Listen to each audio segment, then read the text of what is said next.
Good afternoon, everyone. I hope that your Monday is going well. It is the first Monday of February 2023. And I don't know about you, but hey, the first of the year is going by awful fast. And you have just turned into another episode of Cleaning with the Academy. I'm the coach here at the Academy. My name is Dave Thompson.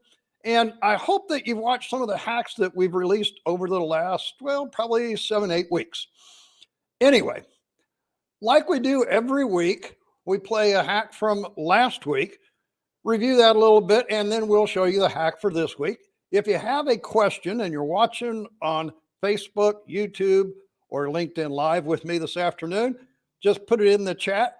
Any question for commercial cleaning, I'm here to talk with you for, an hour if that's what it takes, and maybe not so long if nobody sends a question in.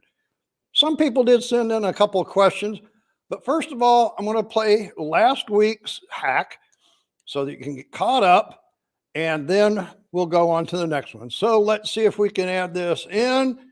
There it is. See if I can get to the right button. Here's last week's hack. Welcome to another episode of Cleaning with the Academy. I'm Dave Thompson, your coach for today. And you can see behind me, I've been working. What is my hack for today? Well, the thing is mops have been laying a lot of slime on the floors. People have been disinfecting and leaving all of that on the floor. I got to get it up. So what am I using? The twin brush machine. This one here happens to be called a Brush Pro. Let me show you how it works.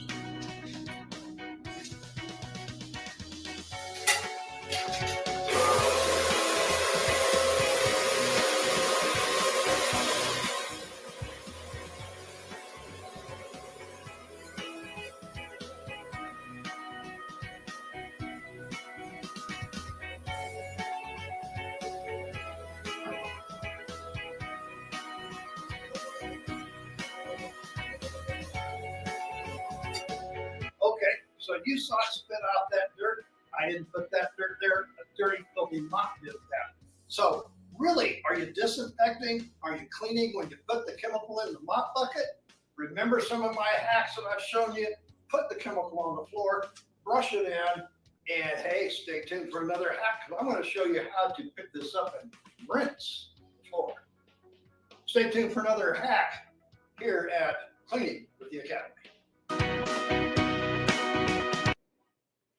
Now, I don't know about you folks, but I can tell you that was some dirty, filthy, nasty, stinky, smelly, ugly, all those adjectives.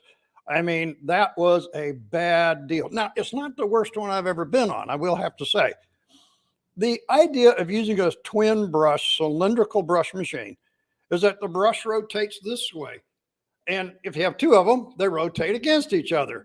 And what that does, it digs down into those grout lines, pulls up all of that debris and contaminants and everything that the mops have left there, and brings it to the surface.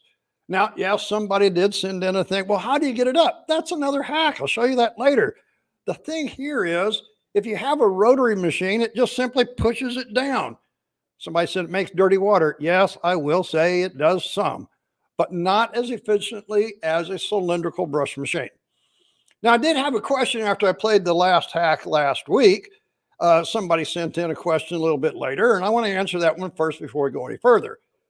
And the question was, can we use that on other types of tile? And yes, the answer is, whether it be a 1-inch tile, the 2-inch, 4, 6, and you saw in that one there, those were some 8-inch tiles in that restroom.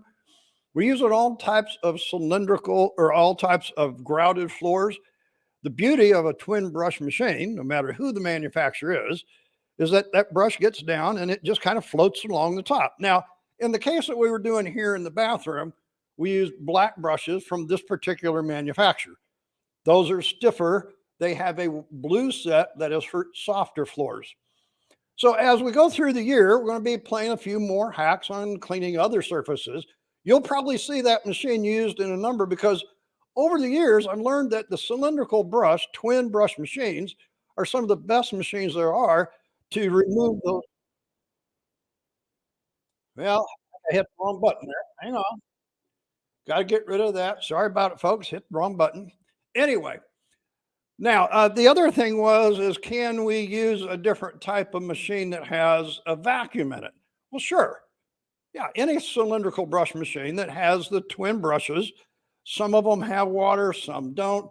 Some have a vacuum, some don't. I'll show you some of those later. If you want to see some of the other videos that I've done, probably got like 300 or 400 of them out there. Go to the Academy YouTube channel. If you're not there watching us live this afternoon, go to the YouTube channel on our Academy link, and you can see some of the other machines that we use. The whole idea here is, I think you get the message. The mops are not the right tool, no matter what, in the restroom on the floors. Now, here's somebody, Hector. What about the RPM of the machine? Well, there's different manufacturers, Hector, that use different types of machines.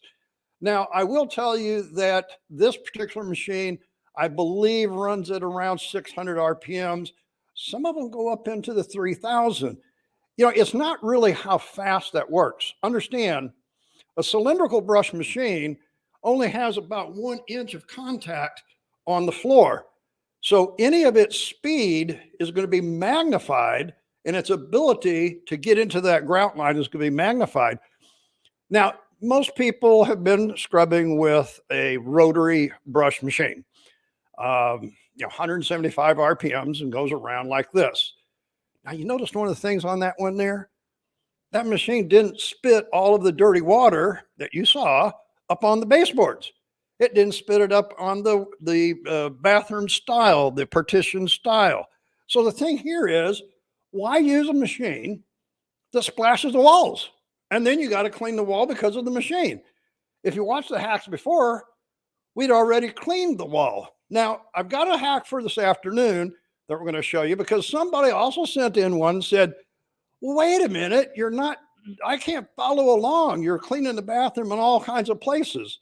Folks, these hacks are not designed to be, well, sequential, if you will. They're not going from one process to the other on something. We'll get to all kinds of different machines and everything like that. Hector, thank you. That machine you said that we were using is amazing. I will guarantee you that is, hey, I got to tell you, here at the class, it's a machine that I love the most. And understand, folks, I'm not trying to push a manufacturer. I am just telling you, cylindrical brush machines on almost all flooring is the way to go. That's what you're going to hear from me all year long. Why? Because it pulls and lifts. You know, I could just get carried away for a whole hour on cylindrical brush machines, but we don't have time for all of that. Thank you, Hector, for watching and listening and sending in a question. I appreciate that. I hate to talk to myself all the time, but anyway, so hey, I've got another hack queued up here, and let me see if I can hit all the buttons right. Here it comes. So we're going to go a little bit from the floor now. And, as I said, you don't want to have that brush, pushing everything up on the wall. On the other hand, if you saw some of the things that we were doing in the hacks before, we were showing you how to clean the walls. Now, not all surfaces in the restroom are smooth. Not all surfaces in the restroom are rough. So what do you do and how do you do it? So we're in the kind of the final stages of our restroom hacks. So I thought I'd bring to you this one. It's something I've been doing for a long time, but hey, you know what? Some people don't know about it. And some of you folks that are listening this afternoon, or you may be watching the recording version, maybe you just haven't seen this ever. So here it is. Here's my hack for today. How to clean and get that wall safe and healthy for those next people going to use that restroom.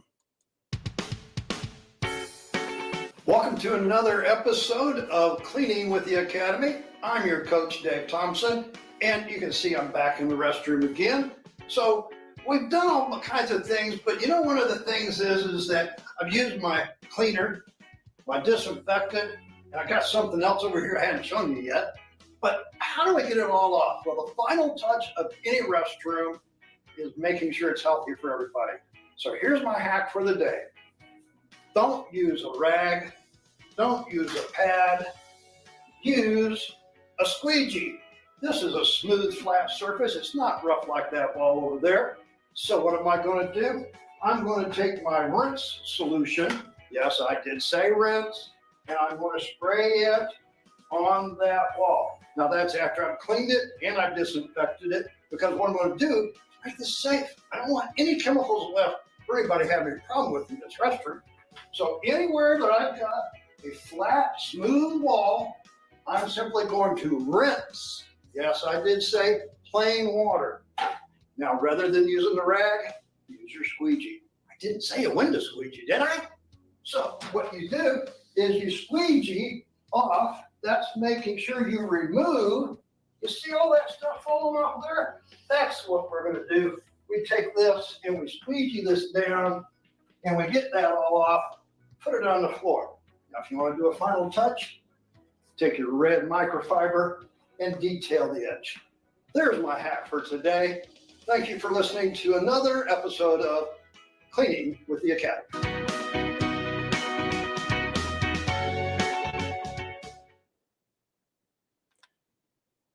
Okay, folks, there you have it. There is one of the hacks that I have used. Well, I won't say my whole career, because I learned parts and pieces of things from people just like you are this afternoon from me. You know, I think that's the thing and I did mention the fact in that little hack there, folks, that is not a window squeegee.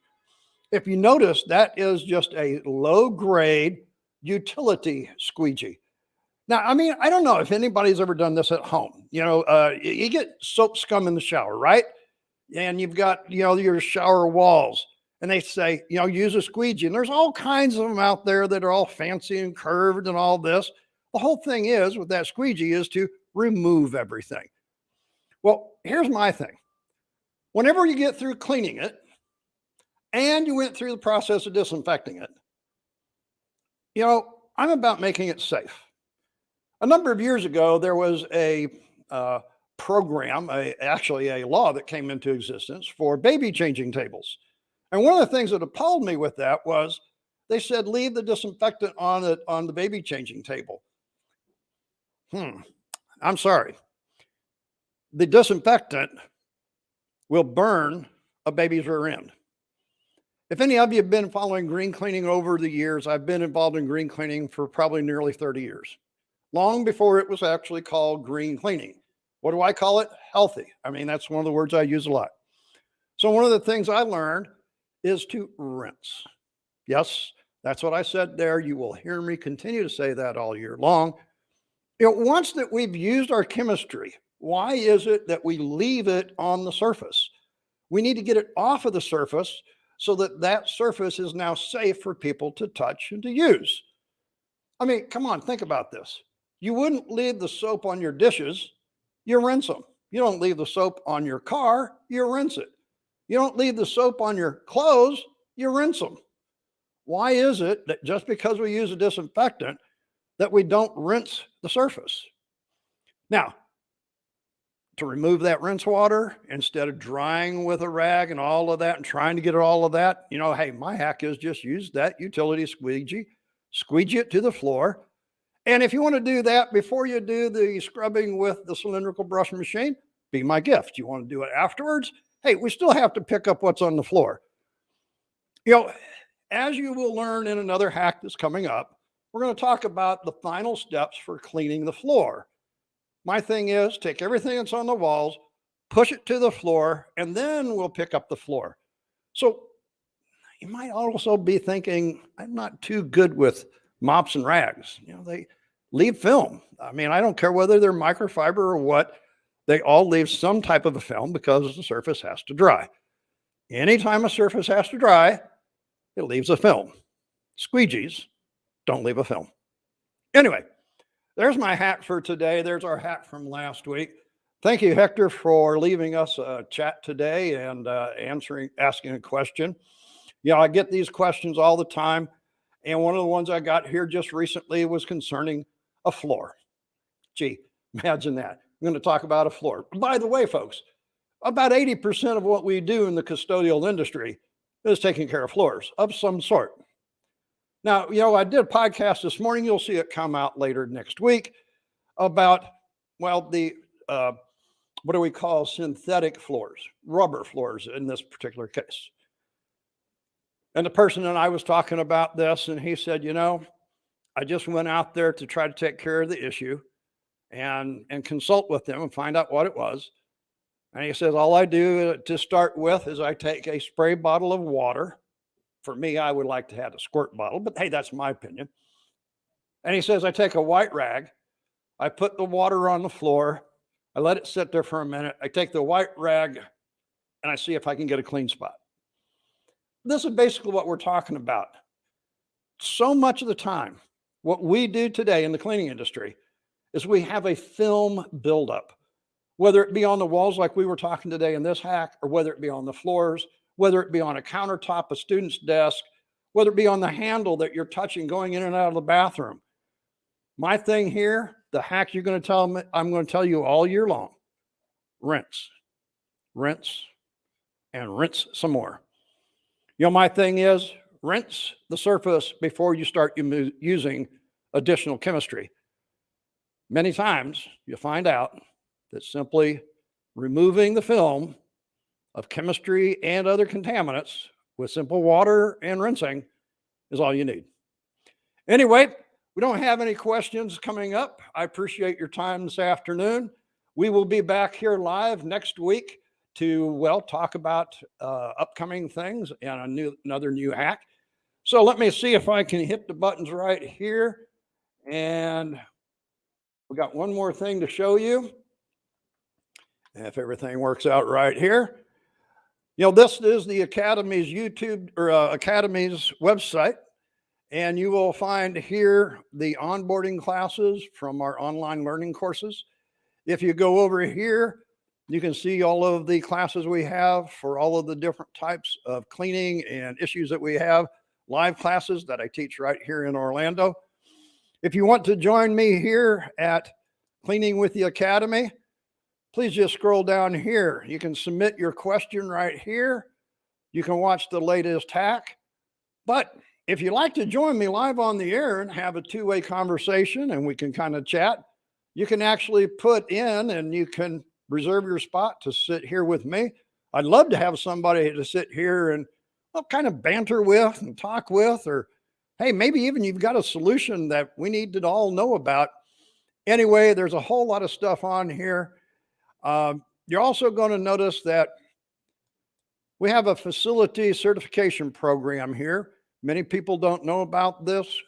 Since we were talking about healthy buildings today, I just kind of wanted to show you this because there's a way to certify that your building is healthy wherever you're cleaning, whether you're a contractor or an in-house provider. So, that's the website. There's all kinds of information there. We appreciate everybody that comes to the Academy and takes a course. We appreciate all those people that also come on to the podcast every month and stops with us.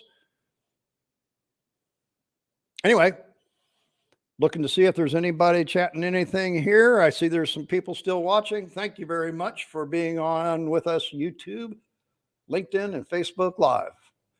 If you didn't get in on the program and you're watching this recording and you have a question, you have a solution, you have a thought, send it to me. Right there, you can find my address there. Let me see, I might be able to even, if I can get to it right here. Here is my email address. I'd be just really happy to hear from you. Well, folks, until we talk again next week, 2:30 Eastern time, next Monday afternoon. Thanks for watching.